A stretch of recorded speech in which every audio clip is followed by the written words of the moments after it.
안녕하십니까. 하루 일과를 마치고 귀가해 계신지요? 여러분은 지금 구수한 이야기를 담은 친구 같은 방송국 성주 FM 92.7MHz에서 손정자의 별골 학당을 듣고 계십니다. 이목자의 성주 아리랑을 듣고 오겠습니다.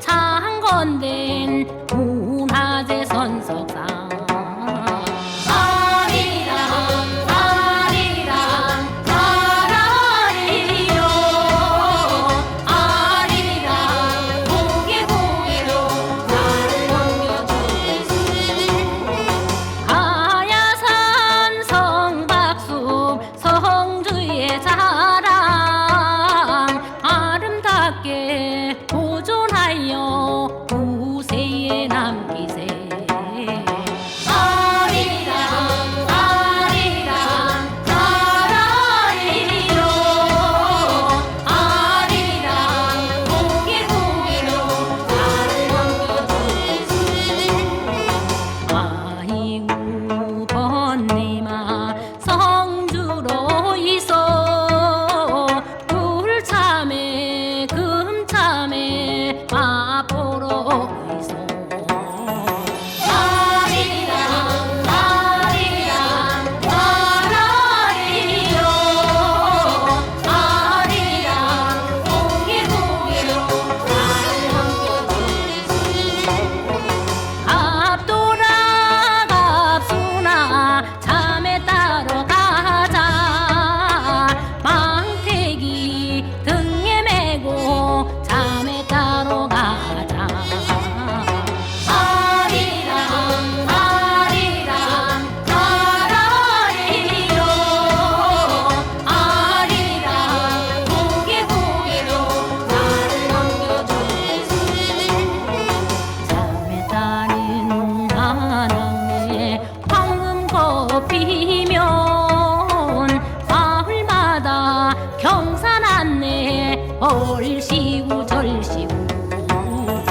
아리랑 아리랑 아라리요 아리랑 고개 고개로 나를 넘겨주시오 아리랑 아리랑 아라리요 아리랑 고개 고개로 나를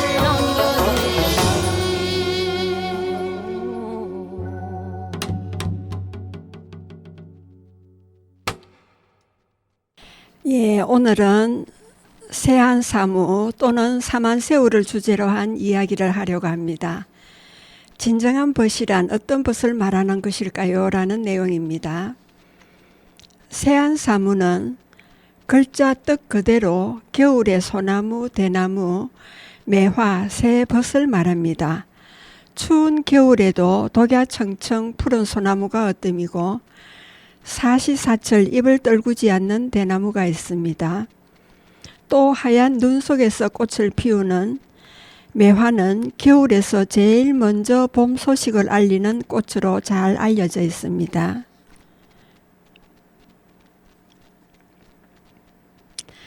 그러면 세한사무의 첫 번째 벗은 소나무입니다. 소나무와 대나무 친구의 특징은 음동설안에도 꿋꿋이 푸른 잎을 피우고 살아있다는 것입니다. 선비의 꿋꿋한 절개와 지조를 상징하는 우리 민족의 대표적인 나무지요. 추운 겨울에도 늘 푸른 잎을 자랑하고 있습니다. 그리고 작년에 돋은 솔잎이 다음 해가 되면 낙엽이 되어 잎을 떨구어 일명 소갈비라는 땔감을 만들어줍니다. 옛날 봄, 가을 떨어진 솔잎을 끌어다 땔감으로 사용했던 것이 생각날 것입니다. 소나무 하면 세안도가 생각납니다. 조선 후기의 화가인 추사 김정희가 그린 문인화이지요. 김정희는 1840년 윤상도의 옥사에 연루되어 제주도로 유배가게 되었습니다. 김정희는 유배지에서 사제간의 의리를 잊지 않고 2번씩이나 북경에서 귀한 책을 구해다 준 제자인 역관 이상적에게 1843년 답례로 세안도를 그려주었다 합니다. 김정희는 세안도 그림에서 이상적의 인품을 날씨가 추워진 뒤에 가장 늦게 낙엽지는 소나무와 잣나무의 지조에 비유하여 표현하였다고 합니다. 소나무는 솔과 나무의 합성어입니다. 나무 중에서 우두머리라는 뜻으로 술이라고 부르다가 술로 변했으며 그리고 다시 오늘날의 이름인 솔로 자리 잡게 된 것입니다. 소나무는 100년 이상 자라야 줄기의 윗부분이 붉은색으로 변합니다. 소나무를 볼 때 줄기가 붉으면 100년이 넘었다는 표시입니다. 이런 나무는 줄기가 멋있게 뻗어 멋진 운치를 보여주지요. 소나무는 소나무과에 속하는 상록교목입니다. 소나무과는 2,500종이 있습니다. 바늘잎 나무인 침엽수는 세계에 55종이 있으며 북반구의 온대 지역이 원산지입니다. 많이 분포하는 지역은 동아시아와 동남아시아, 멕시코, 중앙아메리카 산악지역이 소나무 진화의 중심지입니다. 우리나라에서 자라는 소나무는 자생종 7종과 수입종 등 모두 15종이 있습니다. 우리나라의 자생종은 육송 또는 홍송으로 불리며 내륙지방에서 자랍니다. 해송 또는 흑송 그리고 곰솔로 불리는 소나무는 바닷가에서 많이 자랍니다. 소나무의 꽃말은 변하지 않는 사랑, 불로장생, 영원한 푸르름입니다. 솔나무 군락은 6,500만 년 전부터 시작되었습니다. 도래솔이란 말을 들어보셨습니까? 도래는 둥근 물건의 둘레란 뜻이고 묘지를 둘러싸며 심어진 소나무 군락을 말합니다. 묘지를 중심으로 심은 이유는 첫 번째, 조상의 묘가 보이지 않도록 돌아가신 조상에 대한 후손들의 배려에서 나온 것입니다. 이성이 휑하니 내려다 보이면 조상님이 후손들 걱정에 저승으로 가지 못할까봐 이성이 안 보이도록 가린 것이라고 하네요. 두 번째로는 마을에서 묘지가 보이지 않도록 심기도 했습니다. 세 번째는 초상이 났을 때 상복 입은 상주의 모습이 보이지 않도록 배려하는 뜻에서 심었다고도 하고요. 그리고 네 번째는 상주의 곡소리가 마을에 들리지 않도록 하기 위한 배려로 마을 쪽으로는 소나무를 더 많이 심었다고 합니다. 성주에는 2007년 12월 국가지정 중요 민속문화재인 한계마을이 600년의 역사를 자랑하고 있습니다.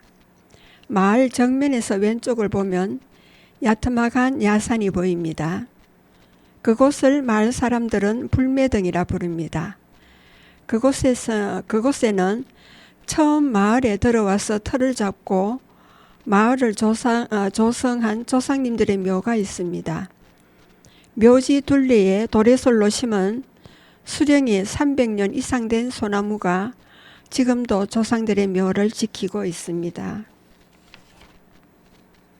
성주에는 도래솔 군락지로 도지정기념물 제169호가 있습니다. 가천면 동언리 양촌마을 좌측 뒤쪽에 수령 400년이 된 가지가 10개 있는 반송 한 주가 있습니다.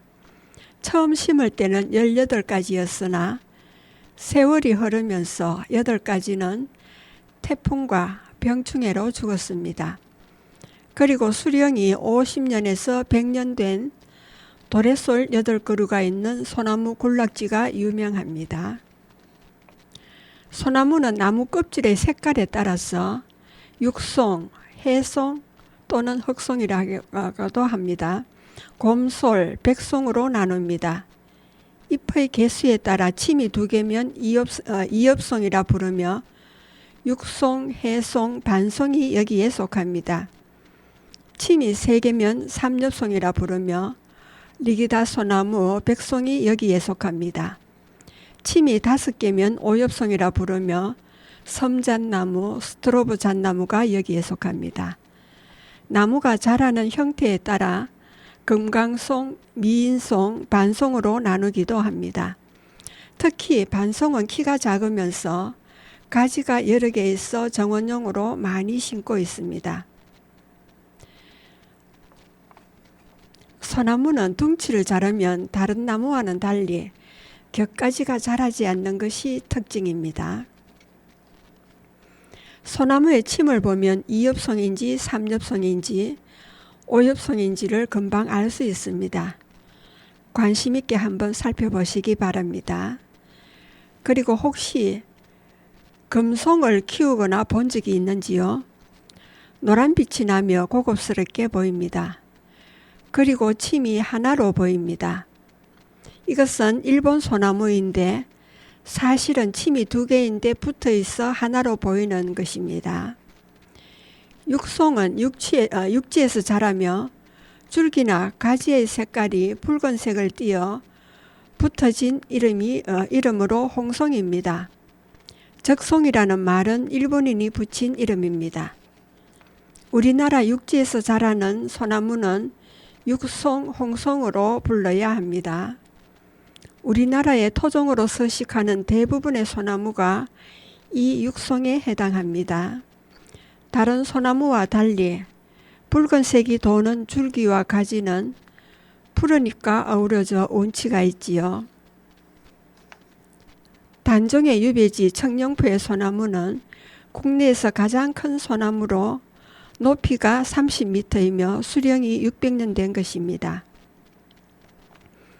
그리고 해송 또는 흑송은 줄기나 가지의 색깔이 검은색을 띠고 있어 붙어진 이름입니다. 주로 바닷가 쪽에 많이 자라기 때문에 해송으로 불리기도 합니다. 그리고 곰솔은 소나무 종자로는 엄밀히 같지는 않지만 가지나 줄기의 색깔이 검은색이어서 흑송으로 불리기도 합니다. 바닷가에서 자생한 해송은 기골이 강하여 나름대로 운치가 있지만 흑송은 가지나 줄기의 색깔이 검고 투박해서 홍송처럼 멋지지 않아 공원수나 정원수로 심지는 않습니다. 금강송 또는 춘향목은 백두대간 내륙의 산악지역에서 자라는 토종 소나무 중 하나로 하늘로 뻗어 자라는 일종의 홍송입니다. 척박한 산악지역에서 참나무와 다른 화렵수들과 생존 경쟁에서 이긴 토종 소나무들이 햇빛을 차지하기 위해 하늘을 향해 위로 뻗으며 자란 것입니다. 척박한 토양과 기후에 적응하다 보니 성장이 느려 목질이 단단하고 다른 종류의 소나무와 수정될 기회가 적기 때문에 토종 홍송 고유의 성질이 그대로 살아있습니다.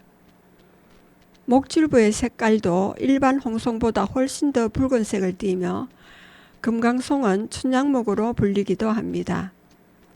일제강점기에 태백산맥 일대에 금강송을 베어가기 위해 집산지로 사용되었던 곳이 봉화군 춘향면에 있습니다. 그곳에서 나오는 소나무를 춘향목이라 불렀고 춘향목이라 하면 누구나 알아주는 금강송이었던 것입니다. 현재 춘향목은 목재로 된 문화재 보수에 대부분 사용되고 있습니다. 경복궁과 몇 년 전 화재로 소실된 남대문 복원에도 사용되었지요. 그리고 반송은 보통의 소나무와 달리 나무의 줄기가 크게 자라지 않고 나무 가지가 부채살처럼 퍼져 자라는 성질을 가진 소나무입니다. 나무 모양이 접시에 담아 놓은 것처럼 생겼다고 해서 붙여진 이름입니다. 가지만 적당히 쳐주면 어려움 없이 키울 수 있어 정원수로 인기가 많습니다. 요즘은 기념식수로도 많이 심지요. 그리고 리기다 소나무는 일본산 소나무로 침이 3개씩 묶여있는 삼엽송입니다.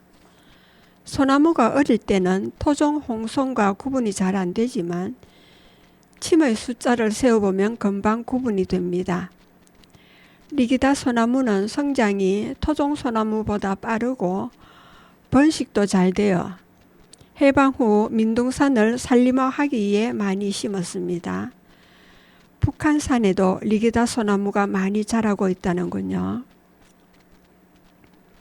리기다 소나무는 맹화력이 뛰어나 토종 소나무와 달리 잎이 없는 줄기 부분에도 새로운 가지가 많이 돋아납니다.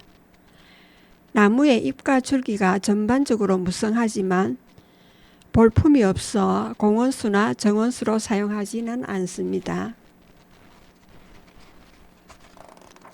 산에서 소나무를 봤는데 잎이 나지 않아야 할 나무 둥치나 가지에도 지저분하게 자란 것을 보면 리기다 소나무로 보시면 됩니다. 그리고 백송은 중국 북경 원산에서 들어온 것으로 나무 껍질이 밋밋하고 큰 비닐처럼 벗겨져 회백색을 띠고 있어 백송이라 부릅니다. 높이는 15m, 지름은 1.7m까지 자랍니다. 굵은 가지가 많이 자라고 수영이 둥겁니다. 어릴 때는 자람이 더디고 시력이 약하나 중국에서 넘어와 추위에 견디는 힘이 강합니다. 우리나라에는 일찍 도입되었지만 번식력이 약해서 개체수가 많지는 않습니다. 종로구 제동의 백송은 천년기념물 제8호로 수령이 600년 된 것입니다. 서울 조계사 경내의 백송은 수령이 500년 된 것이랍니다. 김정희의 백송은 천년기념물 106호로 1962년 지정되었습니다. 여러분은 지금 구수한 이야기를 담은 친구 같은 방송국 성주 FM 92.7MHz에서 손정자의 별골 학당을 듣고 계십니다. 음악을 듣고 오겠습니다. 소나무야 소나무야입니다.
예, 이 노래는 독일 어린이 합창단에서 부른 노래입니다. 세안사무의 두 번째 벗은 대나무입니다. 곱게 자라는 성질이 있어 자신의 떡과 절개를 굽히지 않고 지조를 지키는 군자의 기상에 가장 많이 비유됩니다. 그래서 선비들이 즐겨 그리는 사군자에도 대나무가 자리를 차지하고 있지요. 대나무는 벽과 대나무 악과에 속하는 상록성 식물의 총칭입니다. 줄기의 높이는 20m이며 단자엽 식물이므로 비대 성장을 하지 않고 한 해에 굵게가 다 자라기 때문에 나이테가 없습니다. 학창시절 교과서에서 배운 윤선도의 오우가가 생각납니다. 오우가에는 물, 바위, 소나무, 대나무, 달을 벗으로 의인화하여 이들이 지닌 속성을 인간의 덕으로 환원해서 예찬한 전 육수의 연시조입니다. 우리말의 아름다움을 잘 살린 윤선도의 대표작입니다. 오우가 중에서 윤선도는 대나무에 대해 나무도 아닌 것이 풀도 아닌 것이 곱기는 누가 시켰으며 쏙은 어찌하여 비어있느냐. 저러고도 사계절 내내 푸르니 나는 그것을 좋아하노라 라고 하였습니다. 대나무는 매년 꽃을 피우는 것이 아니라 최소 60년에서 120년 만에 꽃을 한 번밖에 피우지 않습니다. 특히 대나무는 꽃을 피운 후 일생을 마치게 되므로 꽃 피는 것을 그리 달갑게 생각지는 않았던 것 같습니다. 무슨 재앙이 내리는 것이라 생각했던 것 같습니다. 따라서 조금은 서글픈 사연의 식물이기도 합니다. 꽃이 핀 모습은 마치 수수꽃 같습니다. 저도 책이나 인터넷을 통해 사진으로만 보았으며 직접 보지는 못했습니다. 60년 만에 핀다는 대나무꽃은 보통 개화하여 결실하는 것 없이 땅속 줄기가 뻗어나가 그곳에서 자란 죽순이 성죽, 즉 다 자란 대나무가 되어 그것으로 번식을 합니다. 대나무도 수십 종이 있어 일괄적으로 이야기하기는 그렇지만 대략 그 수명이 150년쯤 됩니다. 그런데 10여 년 또는 100여 년 만에 한번 어떤 지역의 대나무 밭에 꽃이 피는 경우가 있었습니다. 대나무에 한번 꽃 피면 2, 3년 계속 하다가 3년째는 꽃만 달고 그대로 죽고 대밭 전체가 동시에 꽃을 피워 한꺼번에 고사합니다. 일종의 집단 자살인 셈이지요. 개화 시기는 오래 걸리지만 한 그루가 개화하면 주변에도 개화하고 결국 죽기 때문에 대나무는 용설남과 함께 일회성 번식식물로 분류됩니다. 대나무에 꽃이 피는 현상을 일컬어 개화병 또는 꽃이 핀 뒤 자연스럽게 죽어 자연고라고도 합니다. 대나무가 꽃을 피우는 현상의 정확한 원인은 밝혀지지 않았습니다. 일설에 의하면 뿌리 번식을 하는 대나무는 영양이 부족해지면 생존의 위협을 받게 됩니다. 이때 대나무는 자신이 보유한 모든 에너지를 사용하여 꽃을 피워 씨를 바람에 의해 다른 지역으로 날림으로써 다음 세대에 대비하는 것이라 합니다.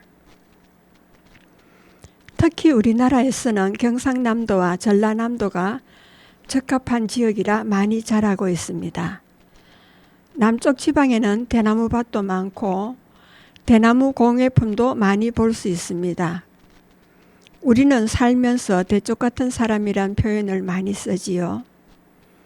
대나무가 곱게 쭉쭉 뻗어 올라가고 대나무를 쪼개면 쫙쫙 갈라지듯이 곧은 사람이라는 뜻으로 불의를 보고 참지 못하고 부정한 일과는 절대 타협하지 않는 성품의 사람을 대쪽 같은 사람이라 합니다.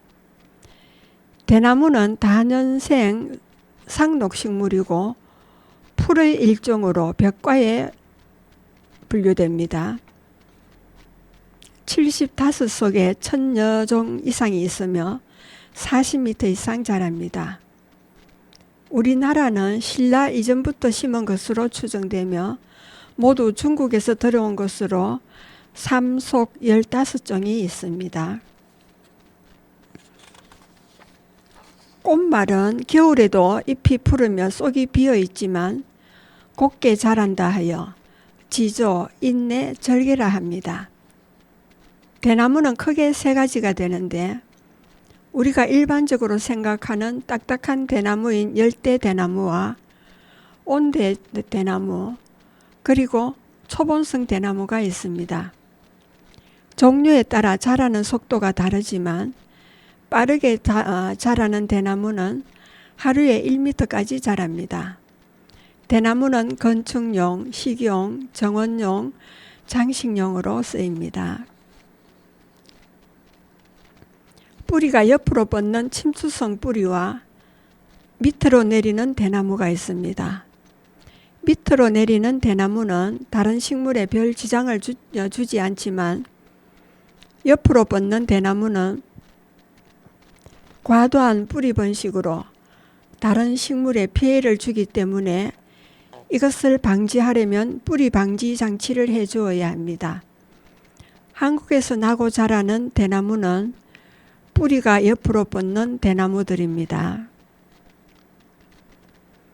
우리나라의 대나무 종류로는 첫 번째 왕대와 참대로 불리는 것은 충남 이남에서 자라며 3m에서 20m까지 자랍니다.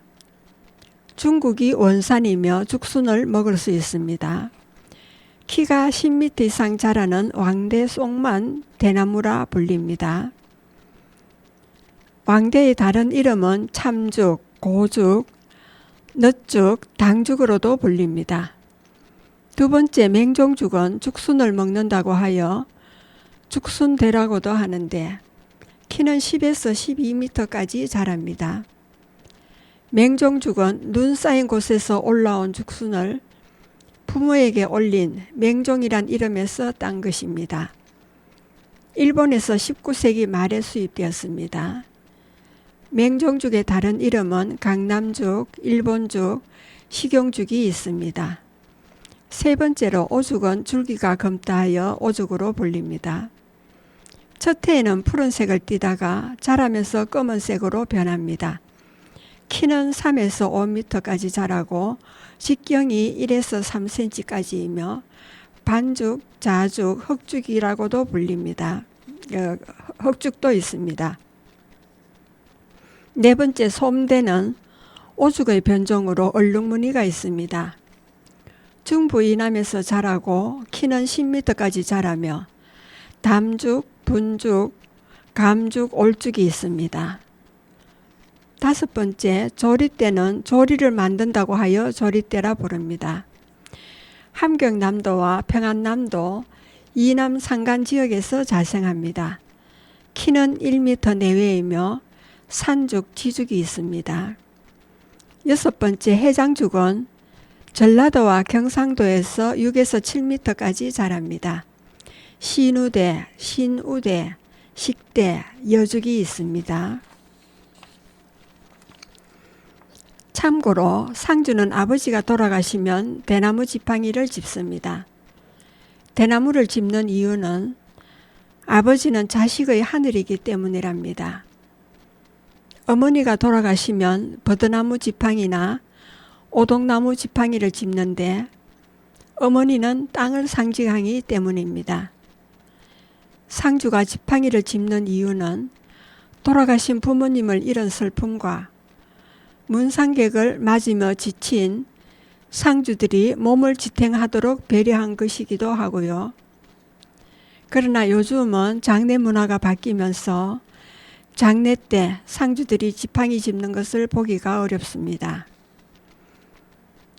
여러분은 지금 구수한 이야기를 담은 친구 같은 방송국 성주 FM 92.7MHz에서 손정자의 별골 학당을 듣고 계십니다.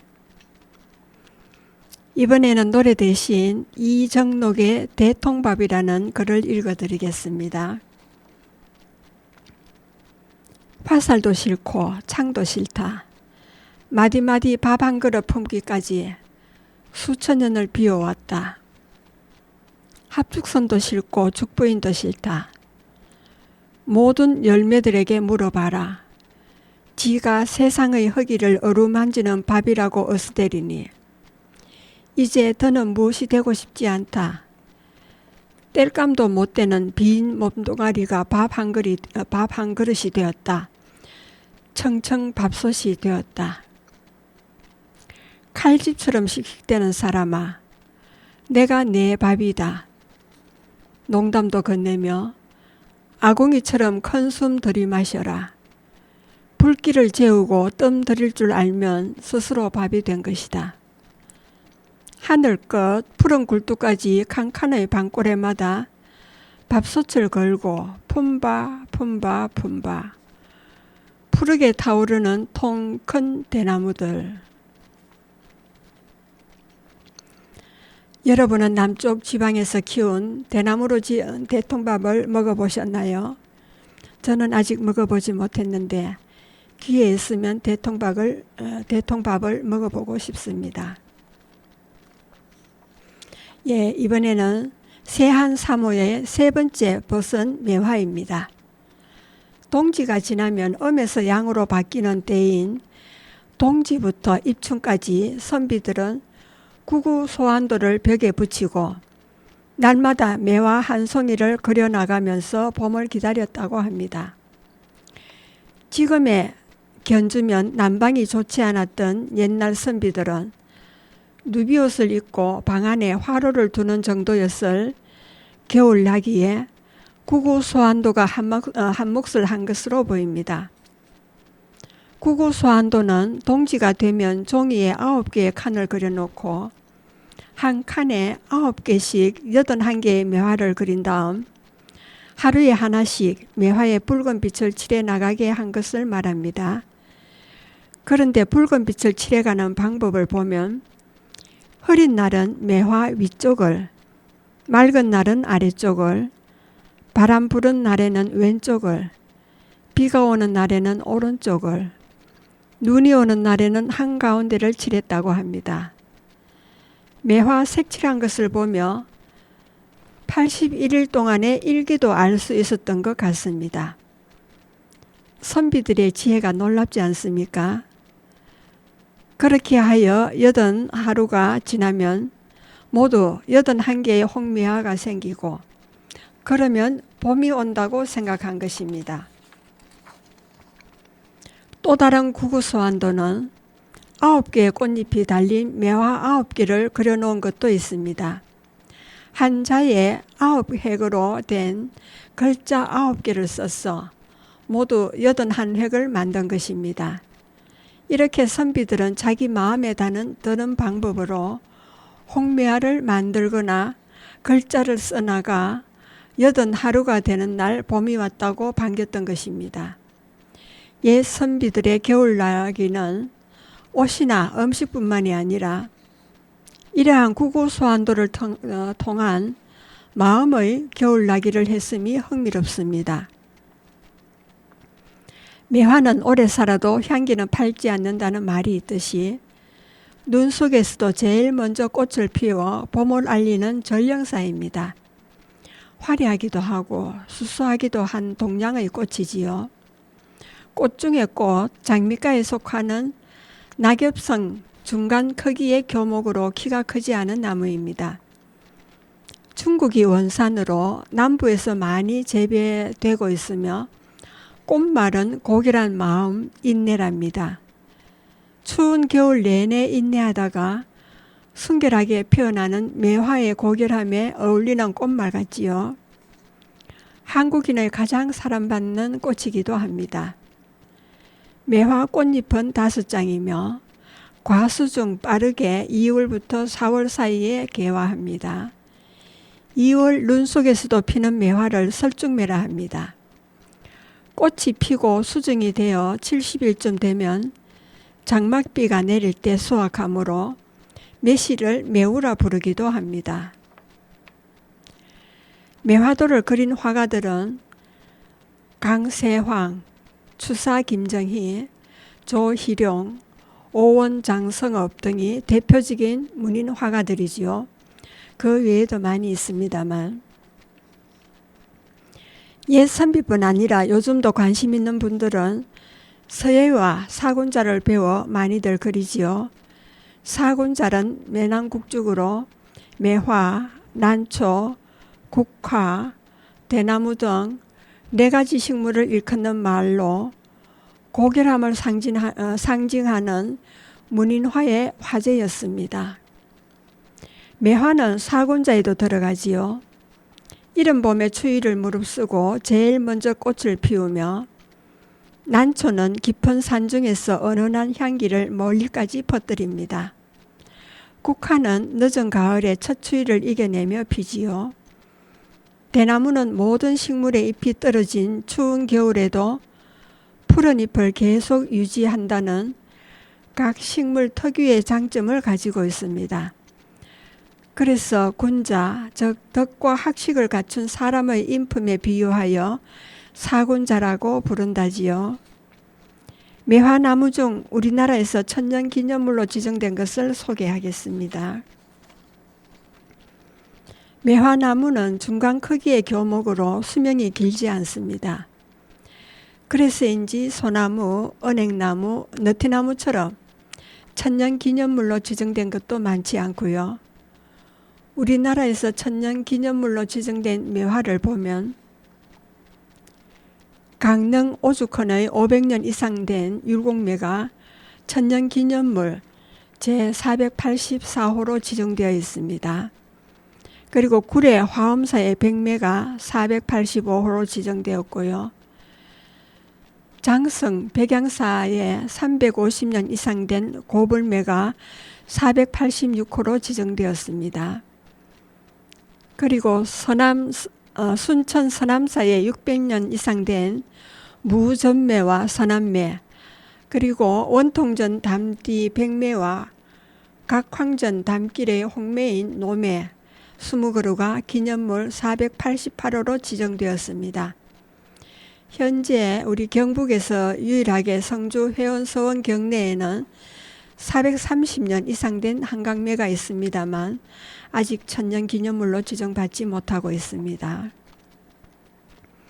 한강매는 한강정구 선생이 후학을 가르치기 위해 창녕 현감을 재직한 후 1583년 선조 16년에 회연 초당을 세우면서 매화 100그루를 심어 정원 이름을 백매원이라 불렀습니다. 전국 서원 중에 유일한 백매원으로 사진 작가들이 해마다 봄이면 백매원의 만개한 매화를 찍기 위해 다녀갑니다. 요즘은 이상기온으로 개화하는 시기가 정확하지 않습니다만 대략 3월 초에서 말 사이에 만개합니다. 그리고 청도 검천마을에는 백류원이 있었습니다. 박하담이 서원을 세웠으며 후손 박시묵이 운강고택에 1824년 순조 24년에 다산을 상징하는 석류 100그루를 심어 백류원이라 불렀습니다. 지금 석류는 한 그루도 없고 그때 고택에 걸었던 백류원 현판만 남아 있습니다. 회연서원에 백매원을 본떠서 백류원을 조성했다고 합니다. 여러분은 지금 구수한 이야기를 담은 친구 같은 방송국 성주 FM 92.7MHz에서 손정자의 별골 학당을 듣고 계십니다. 음악을 듣고 오겠습니다.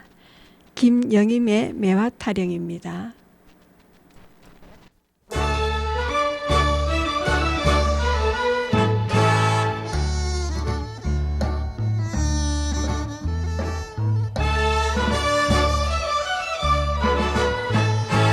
인간 이별 나중에 덕수 공방에 상산하니란다 좋구나매 화로다 어이야 더야 어이야 에 뒤여하루 사랑도 매화로다 안방 건넌방 가루다지 구파색이네 완장이란다 좋구나 매화로다 어이야 더야 어이야 에 뒤여하루 사랑도 매화로다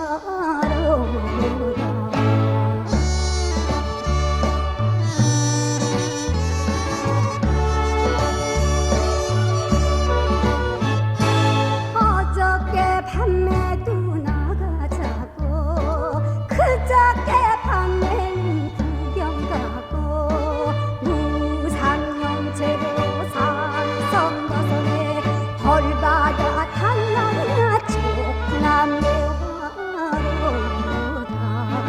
어이야 더야 어이야 에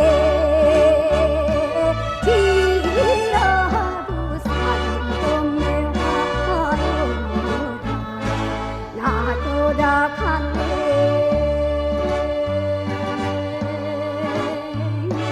나도다 갔네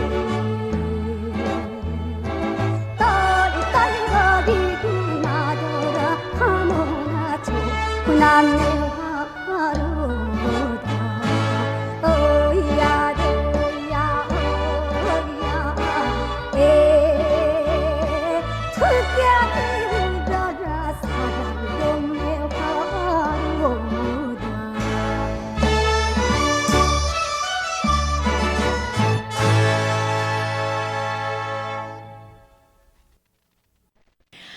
예, 2월은 저에게 삶의 분기점이 몇 차례 있었던 달이기도 합니다. 행복했던 날이 몇 차례 있었고요. 2월 18일은 19년 전 대구 중앙지하철 화재 때 고마운 분 덕분에 사고 지하철을 타지 않아 제2의 삶을 살고 있는 감사한 날이기도 합니다. 192명의 사망자가 발생했지요. 가족을 잃은 분들에게는 위로를 드립니다. 148명의 부상자들은 어떻게 지내고 계시는지요? 누구는 평생 산소호흡기를 달고 살아야 하는 분도 계시다는 이야기를 들었습니다. 용기를 가지고 힘내시기 바랍니다. 당해보지 않은 사람은 알 수 없는 고통을 안고 평생을 살아야 하지요. 저도 그중 한 사람입니다. 밖에서 연기를 마셨겠지만 지금도 목과 위장 때문에 고생을 하고 있답니다. 우리는 가끔 예기치 못한 사고나 가족을 잃거나 어려움에 직면한 친지와 이웃으로부터 슬픈 소식을 접할 때가 있습니다. 이럴 때 이런 행동으로 위로를 전해보면 어떨까요? 많은 사랑을 받고 계신 시인 이혜인 수녀님이 하신 말씀입니다. 슬픈 사람들에겐 너무 큰 소리로 말하지 말아요. 마음의 말을 은은한 빛깔로 만들어 눈으로 전하고 가끔은 손잡아주고 들키지 않게 꾸준히 기도해 주어요. 슬픈 사람들은 슬픔의 집 속에만 숨어 있길 좋아해도 너무 나무라지 말아요. 훈계하거나 가르치려 들지 말고 가만히 기다려주는 것도 위로입니다. 그가 잠시 웃으면 같이 웃어주고 대책 없이 울면 같이 울어주는 것도 위로입니다. 위로에도 인내와 겸손이 필요하다는 걸 우리 모두 함께 배워가기로 해요. 여러분들도 친한 친구가 있을 것입니다. 내 일생에 진정한 친구 한 사람만 있어도 행복한 사람이라고 하지 않습니까? 오늘은 절친한 저희 친구에게 안부 전화라도 한번 해봐야겠습니다. 이번에는 건강상식 시간입니다. 당뇨 예방하는 비타민 K는 어디에 가장 많이 들어있나를 알아보겠습니다. 김, 파래 등 해조류에는 뼈 건강에 도움이 되는 비타민 K가 많이 함유되어 있다는 것으로 나타났습니다. 계란 노른자와 오겹살 구이의 비타민 K 함량도 높았고요. 한국식품 커뮤니케이션 포럼에 따르면 안동대 식품생명공학과 성 교수님이 외식 음식 16종과 가공식품 30종의 비타민 K 함량을 분석한 결과 이같이 드러났답니다. 연구 결과 외식 식품 중 100g당 비타민 K 함량이 가장 높은 것은 세발나물로 176 마이크로그램이 있었다고 합니다. 보거 튀김에는 30, 북어 강정에는 26, 새우전에도 19로 비교적 많이 들어있었고요. 주요 가공식품 30종 중 최고의 100g당 비타민 K 함량을 기록한 것은 김구이 914 마이크로그램과 파래김 745 마이크로그램 등 해조류였다고 합니다. 그리고 열무김치에는 103, 갓김치에는 129, 고들빼기 김치에는 228 마이크로그램 등 김치류와 나물류의 비타민 K 함량도 비교적 높았습니다. 식물성 식품에선 비타민 K1이 주로 검출됐고 계란 노른자, 오겹살 구이 등 동물성 식품에선 비타민 K2가 주로 확인됐다고 합니다. 성 교수팀은 논문에서 자연계에 존재하는 비타민 K는 식물성 식품에도 든 비타민 K1과 동물성 식품에 함유되어 있답니다. 사람의 장내 세균이 합성할 수 있는 비타민 K2로 분류된다며 이번 연구를 통해 비타민 K가 식물성 식품에선 비타민 K1, 동물성 식품에선 비타민 K2의 형태로 주로 존재한다는 사실이 입증됐다고 말했습니다. 지용성 비타민의 일종인 비타민 K는 혈액 응고와 골대사와 관련된 많은 단백질의 합성에 관여한다고 합니다. 최근 연구에선 성인형 당뇨병, 비만, 심혈관 질환 등의 예방에도 기여하는 것으로 밝혀져 전 세계적으로 비타민 K의 섭취가 점점 중요하게 인식되고 있습니다. 영국의 비타민 K는 일일 섭취 권장량은 체중 1kg당 1마이크로그램이라고 합니다. 이는 체중이 50kg인 사람은 매일 비타민 K를 50마이크로그램 이상 섭취해야 한다는 뜻입니다. 일본은 18에서 29세 사이 남성에게 하루 75, 여성에게는 60 마이크로그램을, 30세 이상의 여성에게는 65 마이크로그램 이상의 비타민 K 섭취를 권장하고 있습니다. 여러분은 지금 구수한 이야기를 담은 친구 같은 방송국 성주 FM 92.7MHz에서 손정자의 별고을 학당을 듣고 계십니다. 2007년 10월 25일은 독도의 날입니다. 독도가 대한민국의 영토임을 알리고 대한제국 칙령 제41호 제정을 기념하는 날입니다. 1900년 10월 25일 고종이 공포한 대한제국 칙령 제41호는 독도를 울릉도의 부속섬으로 정하는 내용을 담고 있습니다. 10월 25일은 독도의 날입니다. 그런데 2월 22일 일본 시마네 현에서는 2005년부터 다케시마의 날로 제정해서 기념 행사를 열고 있지만 누가 뭐래도 독도는 경상북도 울릉도에 속한 우리 땅입니다. 제가 매 끝에 홀로 아리랑을 들려드리는 이유도 여기에 있습니다.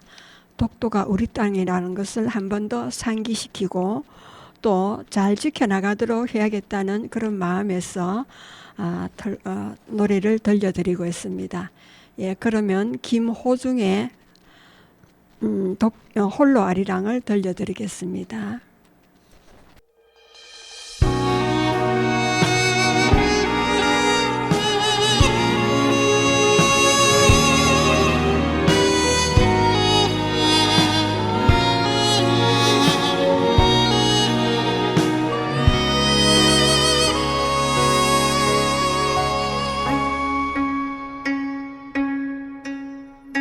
저 멀리 동해 바다 외로운 섬 오늘도 거센 바람 불어오겠지 조그만 얼굴로 바람 맞으니 독도 약한 밤에 잘 잤느냐 아리랑 아리랑 홀로 아리랑 아리랑 고개를 넘어가 보자 가다가 힘들면 쉬어가더라도 손잡고 가보자 같이 가보자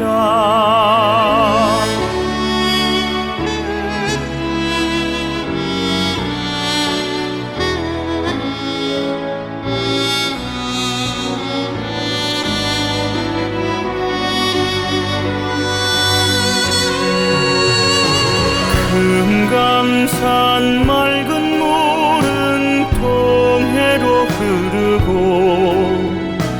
설악산 맑은 물도 통해 가는데 우리네 마음들은 어디로 가는가 언제쯤 우리는 하나가 될까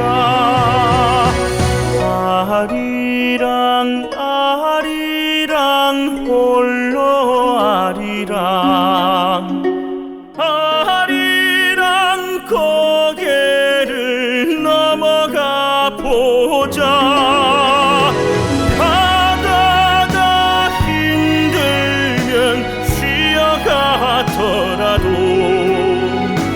손잡고 가보자 같이 가보자 백두산 두만강에서 배 타고 떠나라 한라산 제주에서 배 타고 간다 바다가 홀로 섬에 닻을 내리고 떠오르는 아침에 맞이해보자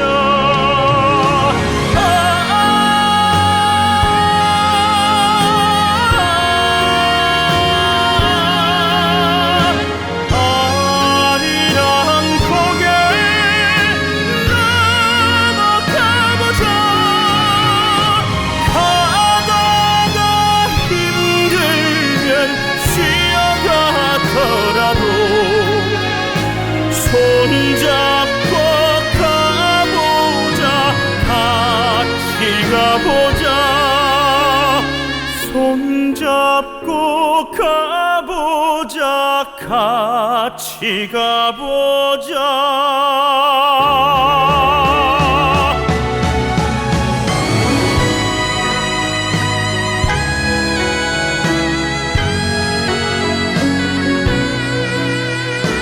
손잡고 가보자 같이 가보자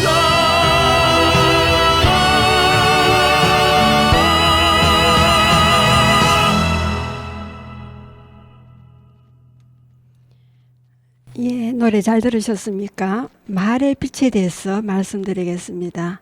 쓰면 쓸수록 정드는 오래된 말, 닦을수록 빛을 내며 자라는 고운 우리말, 사랑합니다 라는 말은 억지 부리지 않아도 하늘에 절로 피는 노을빛, 고맙습니다 라는 말은 언제나 부담 없는 청정한 소나무빛, 나를 키우려고 내가 싱그러워지는 빛, 용서하세요라는 말은 부끄러워 쓰러지는 겸허한 반딧불빛, 나를 비우려고 내가 작아지는 빛입니다. 오늘 말씀드린 내용들이 도움되셨습니까? 들어주셔서 감사합니다. 편안한 밤 되시기 바랍니다. 지금까지 손정자였습니다. 감사합니다. He deals the cards as a meditation, and those he plays never suspect. He doesn't play for the money he wins, he doesn't play for respect. He deals the cards to find the answer, the sacred geometry of chance, the hidden law of a probable outcome. The numbers lead a dance. I know that the spades are the swords of a soldier, I know that the clubs are weapons of war, I know that diamonds need money for this art, but that's not the shape of my heart. He may play the jack of diamonds, he may lay the queen of spades, he may conceal a king in his hand while the memory of it fades.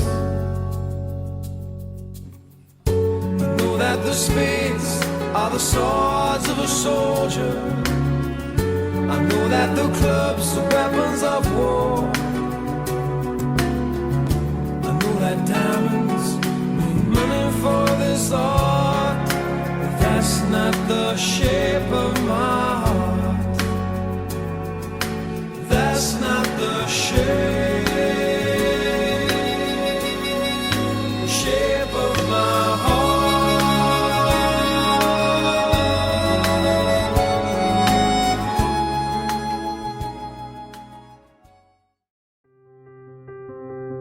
성주 군민 여러분 안녕하십니까? 성주경찰서 순경문소라입니다. 우리는 일생 처음으로 코로나라는 큰 어려움을 겪어내고 있습니다. 그래서 올해는 그 어떤 해보다 새로운 봄을 기다리고 있고 어쩌면 이미 느끼고 있습니다. 곧 꽃과 새싹을 피우려는 듯 망울진 나뭇가지 끝에서 한낮 이전 같지 않은 따사로운 햇살에서 말이죠. 반가운 새봄을 맞이하는 군민 여러분께 성주경찰서에서 군민 여러분의 안전을 위해 안내드립니다. 경찰청에서는 지난 2021년 4월 17일부터 안전속도 5030 정책을 시행 중에 있습니다. 안전속도 5030이랑 도시지역의 일반 도로는 차량 제한 속도 50km로 주택가 등 이면 도로는 30km 이하로 속도를 낮추는 것을 말합니다. 성주 군민 여러분께서는 사람의 안전과 편의를 우선하는 5030 안전속도를 꼭 지켜주시기를 당부드립니다. 설레이는 봄이 되면 사람들은 들뜬 마음으로 어디론가 떠나기 위해 운전대를 잡습니다. 하지만 과속은 절대 주의해야 합니다. 과속 없는 안전운행으로 행복한 봄을 맞이하세요. 이상 성주경찰서 교통안전 캠페인이었습니다.